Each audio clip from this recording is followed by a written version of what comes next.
Welcome to Inside the Lines, presented by BetMGM. Joined by Nick Bonaddio and John Daigle, I'm Olivia Harlan Dekker. Let's look at the futures. We saw two MVP frontrunners battle it out on Monday night in Kansas City, so let's see how the odds have shifted. Jalen Hurts ran in 2 touchdowns. Patrick Mahomes passed for 2 scores. Both quarterbacks were intercepted, but the Eagles came out on top, so Hurts is the new favorite to win MVP at plus 250. Mahomes odds, they dropped 50%, plus 450, so he's got the third best odds. Lamar Jackson's odds improved 25% after he had his second most passing yards of the season and his 4th game with at least 2 passing touchdowns. He's on fire. And last but not least, Tua Tagovailoa's odds stayed the same, even though he threw for 325 and 2 touchdowns. Nick, how are you approaching this market after all that movement last weekend? Yeah, I think I'm going Patrick Mahomes here. And frankly, value betting aside, I think he should win it. To me, most valuable asks the question of where his team would be without him. And if you look at where the Chiefs are offensively outside of Travis Kelce, the personnel here is pretty grim. What the Chiefs do have, what Mahomes does have going for him, is upcoming games against true pass funnel defenses and Chargers, Bengals, the Raiders twice, all of whom are bottom 5 in pass defense efficiency. I think on a purely schedule basis, it sets up very, very nicely for Mahomes. And it basically, a plus 450, I think that's really, really good value on who is the best player in the league. Absolutely. They're in Vegas this weekend. John, after 11 weeks of action, which player are you backing to win MVP? I know he's down the board, but I can't escape Dak Prescott at 18-1. Just think about the Cowboys' last 5 games and how the offense revolves around him. A 71% completion rate, 308 passing yards per game, and 14 passing touchdowns and 2 picks in that time. Not only that, but the Cowboys are even passing the ball at the league's 5th highest rate with a 2-score lead in that span. They ignored their running backs altogether and instead pad their leads through the air. And the key for any long shot is, how is Prescott going to overtake those ahead of him in the market? And the Cowboys actually get the Eagles and Jalen Hurts in week 14, and then the Bills and Josh Allen in Buffalo in week 15. If the Cowboys pull off those 2 back-to-back wins, Dak's number is going to skyrocket. So maybe we don't get this one home, but I think we're getting tremendous odds right now given the Cowboys' schedule. Let's continue to discuss how the Eagles' win in Kansas City is impacting the futures market, but focusing on the AFC, the Chiefs are still the favorite to be the number 1 seed in the AFC, even after their loss to the Eagles. Bettors can get a much better price right now at plus 110 than last week at minus 150. So the Ravens, who have the best record in the conference at 8-3, they have the second best odds at plus 200. Their odds moved over 60% from plus 550 last week. And the Dolphins' odds improved by more than 30% to plus 400 after their win over Vegas. And Jacksonville got an easy win over Tennessee, moving their odds to plus 600. John, this is now a very close race. Are you buying low on Kansas City or going elsewhere? I am. And am I concerned about their offense long term? Yes. But they basically have through the rest of the regular season to figure it out, because I don't know if anyone's looked at the Chiefs' schedule the rest of the way, but they still have the Raiders twice, the Patriots, the Packers, the injury-riddled Bengals and Chargers, and then this Bills defense that also is missing several key pieces in their secondary in particular. So it sets up really well for the Chiefs to just stroll on in despite their own problems into the playoffs as the number 1 seed and have that time to figure it out. I still like the number at the Chiefs. Well, Nick, we know you're looking at that schedule too, like you first mentioned. So which team do you like in this market? Yeah, I mean, it's got to be the Chiefs. I think the Ravens are likely the more complete team, even without Mark Andrews. But, the Ravens have a much tougher schedule down the stretch. Back-to-back road games against Jacksonville, San Francisco, then coming right back at home against Miami. That's very, very different than playing the Raiders twice. And I think when you model it out, we have the Chiefs averaging out to about 13.1 wins and the Ravens at 12.3. So when you have a clear favorite like this and you're getting plus money on it, I think even though it's a lower value, the value is definitely on the Chiefs. All right, let's narrow in on the weekend's game. Can you believe it's already week 12? Let's discuss who the public is betting. We didn't love the Ravens to be the number 1 seed in the AFC, but the public is loving them this week in Los Angeles. Baltimore opened as a 4-point favorite, but with 73% of early bets on the Ravens to cover, the spread has moved down half a point to 3.5, 3.5. Nick, are you fading the public on Sunday night? Yeah, this is a no bet for me. I think the range of performances you can get from the Ravens without Mark Andrews, we don't have really much evidence. We know that Isaiah likely is going to get targets, but there's just too much in the range for me to feel comfortable with this number. If it was maybe a little higher, a little lower, I could get into it. I do think maybe an under here is in play, but at the 3.5, I think it's a pretty efficient line given the range of possible Ravens performances. And for me, this is a no bet. John, do you think the public's right here? I'll still take the 3.5 with the public. I would prefer the 3 overall, like Nick. I just don't think we're going to get there because despite their injuries on offense, which could definitely give them a wide range of outcomes, Mark Andrews has been so important to that offense, not just this year, but historically with Lamar Jackson. The fact is, it's really still the defense that's been getting this team by, still lead the league in limiting yards per play and pass yards per attempt through the air. Quite literally leading the league and shutting down opponents in those two categories. So I lean with the defense more than anything here against a banged up Chargers offense, still looking for answers too. Well, let's continue with Week 12, but discuss a couple of trends that we're already seeing. The NFC has 4 of the 5 worst records in the NFL, but as a conference, they've been holding their own against the AFC. Since Week 8, the NFC is 13-9-1 against the spread versus the AFC. That's almost 60%. They've been even better the last 2 weeks, going 6-1 against the spread. We've got 4 cross-conference games this week with 3 of the NFC teams as underdogs. John, which NFC team continues this trend and covers this weekend? I'm going back to the Eagles in this spot as 3.5-point favorites. And I think it's a fair line because, yes, the Bills defense looked good in prime time. But remember, that was a quarterback who then became a third-string quarterback 24 hours later. And now think about what the Bills have lost beyond Tre'Davious White and Matt Milano. Micah Hyde and Dane Jackson and concussion protocol in their secondary. Teron Johnson, fortunately, resting at home. And the way the Eagles played against the Chiefs was clearly opponent-induced. A season-low 22 pass attempts, 27 carries overall for Philadelphia. In this spot, I genuinely think they can do what they want. So, although I expect the Bills to move the ball on offense, I don't know how they stop Philadelphia here. Okay, I like that. Nick, which NFC team are you stacking your chips on?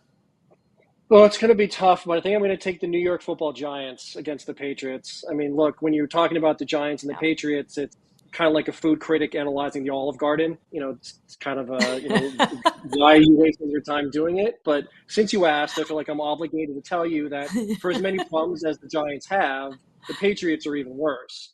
From an efficiency perspective, the offense is about the same, which is to say terrible. But the Giants defense is better than the Patriots defense by about 3 to 4 expected points per game, which tells me Giants at home, the wrong team is favored here. So yeah, if I'm continuing my Olive Garden analogy and with a nod to Tommy DeVito, you can load me up with unlimited breadsticks with a spicy marinara Giants bet on the side, not just the spread, but the money line too.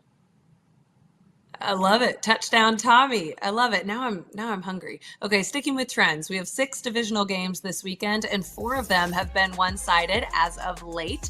Each of these matchups feature one team covering the spread in 4 of their last 5 meetings. We have Rams over the Cardinals, Texans over the Jaguars, and Bengals over the Steelers, Vikings over the Bears. Nick, do you like your Steelers to buck this trend, or are you going in a different direction? Like every time I do this show, I get called out on Twitter for making just a series of homer bets on the Steelers. And when faced with feedback like that, I'm going to do it again. Because when you're talking about trends like this, the natural assumption is to assume that the circumstance of the previous events is the same. And in the case of the Bengals and Steelers, it's definitely not. I mean, look, Jake Browning has nothing in common with Joe Burrow other than a set of initials. And now we have the Steelers going in straight up hallelujah mode now that Matt Canada and his bubble screens are in the past. And so it's hard to model out the latter, but we do know that Burrow is worth about 3 to 4 points relative to the spread. And considering that the Steelers are already analytically the better team, this line tells me this is mispriced and that there is value on the Steelers all the way to 3. So at -1, I think it's a clear Steelers spot. Besides their initials. John, you got to bring some more jokes now. Nick's raising the bar pretty good. Which one of these teams continues their dominating ways and covers, John? I like the Texans to cover here, and it's close. But the Jaguars, I believe, are a team that falls somewhere between their performances the last 2 weeks. They're two blowouts that went both directions. For me, though, I still have major concerns about their defense. Because, yes, they put Will Levis under pressure on 40% of his dropbacks. But if you step back and see the last month for the Titans, that was actually the lowest pressure rate Will Levis has been under as the team starter behind that shoddy offensive line. So we still have questions whether the Jaguars can get there against a formidable opponent. Also, the last time these two teams played, the Texans didn't have a running game. Still were figuring it out and still won 37-17, including going up 17-0 in the first half. So CJ Stroud from a clean pocket is my read on this situation, and I'm going to bet the Texans in that case every time. Okay, I like it. Well, it's no secret that there are some stinkers on Sunday this week. It's a funny betting week as well. So let's stick with week 12, but move from spreads to totals and look at all these low totals. There are 4 games with totals in the mid to low 30s, and it's been a long time since we've had multiple totals this low in the same week. Like I said, a couple stinkers. Per Evan Abrams, the media and research director for the Action Network, we haven't had 3 totals close at 35 or lower in the same week since week 2 of the 2007 season. Patriots, Giants, and Steelers, Bengals are both under 35 this week. Browns, Broncos is right there at 35. Panthers, Titans, very close at 36.5. John, how are you betting these low totals? My favorite one for this week, as Nick already alluded to, is the Steelers-Bengals game, actually, because to me, I have questions about the Steelers' offense under a new play caller. Maybe they're the same thing with Kenny Pickett after all, but it's the defenses here that I think are going to help us get over 34.5 points, because honestly, it's two brick but don't bend defenses. Like, the Steelers can contain you, but when you gain a big play, that's what they're best in allowing, even 25th in explosive pass rate through the air. And on the other side of the ball, of course, Lou Anarumo has just struggled all year to get the personnel and pieces right, and that's why the Bengals are allowing a league high in explosive passes. Not only that, but a league high in explosive runs on the ground of 10 plus yards too. So overall, I think the offenses, it may not be pretty, but I think they can move the ball with ease in this game. I'll go over. God, see, different quarterback one side, different play caller other side. It's a no bet for me. Too many unknowns. Nick, are you sticking with the Steelers? Totally fair. Yeah, I actually like the Browns and Broncos in this spot. You know, when I think about totals betting, like John made a good point, another way to think about low totals is not only a bet against the offenses, but a bet against turnovers or a special teams touchdown. I find, generally speaking, that the books have a difficult time modeling out the impacts of those events on game outcomes. So if I'm looking to attack a total, I'm looking for a team that has a lot of takeaways, a lot of giveaways, or significantly outperforms in special teams. Now, I could spend half the time going into each one of these, but I'll cut to the chase. If you were to count the number of takeaways and giveaways by each set of teams in the games we listed, you'll find the Browns and Broncos have 67 between them, compared to 55, 53, and 39 for the other games. In fact, the Browns and Broncos have the highest total of any game this week. So to me, that strongly suggests an over. Okay, I like it. So before we wrap up the episode, we're giving you our blue chip bets, aka the best bets. Anything you love. It can be spread, money line, total, prop, whatever you want. Nick, what is your blue chip bet? Yeah, we didn't talk too much about college football this week, but I think I'm going college football, All right. and I'm doing a 3-team, 6-point teaser: Washington, Alabama, Texas. And so in college All right. football, I'm a big fan of narratives, and right now the race for the playoffs is as tight as it's ever been. We've never had a season with this many teams with such few losses late in the season. So if you're on the bubble like Washington, Alabama, and Texas are, you're not only looking to win, but you're looking to grab some style points as well. So give me those three who need to impress to solidify their position. You know, and given the fact that either the Buckeyes or Wolverines are going to lose this week, it really puts them in place to move up, and they can really solidify their case with a big win. So you may want to adjust the number, like maybe with the teaser you want to get Alabama below 7 or Washington below 10. I'm at 6 because I like 2-1 in the favorites, and I think it's a great spot for all three teams. I like that. We are ready for expansion in the college football playoff. I can't wait. John, what's your blue chip bet for the people? I'm going to go to the NFL and hand to the sky. I was on the Chiefs as 2.5-point favorites, and I felt like I was robbed on Monday night because they should have scored 30 points in that game and ended up losing instead. But I do feel comfortable going back to the Eagles, and it's because what everyone saw once the first two games of that 3-game afternoon slate on Sunday ended was a half of Zach Wilson and what looked like a ferocious Bills defense. But now we know Zach Wilson has become the team's third-string option, and the Bills lost even more players on that side of the ball. Micah Hyde and Dane Jackson in concussion protocol, and Teron Johnson thankfully resting at home. Not only that, but the way the Eagles schemed their offense against the Chiefs was clearly opponent-specific. A season-low 22 pass attempts for Jalen Hurts, 27 carries on the ground for the Eagles overall. When against this Bills defense, with that many injuries now, a cluster of them, I think they can have their way. So, although I expect Josh Allen to be able to move the ball as well, I still like the Eagles to cover the number because I don't know how Buffalo stops them. Okay, I like it. Thanks for both of you for your insight. We appreciate it. Enjoy your Thanksgiving football watching, and wherever you all at home are watching, we appreciate you joining us every week. We'll be back every Friday at 11 a.m. Eastern. See you next week, and happy Thanksgiving.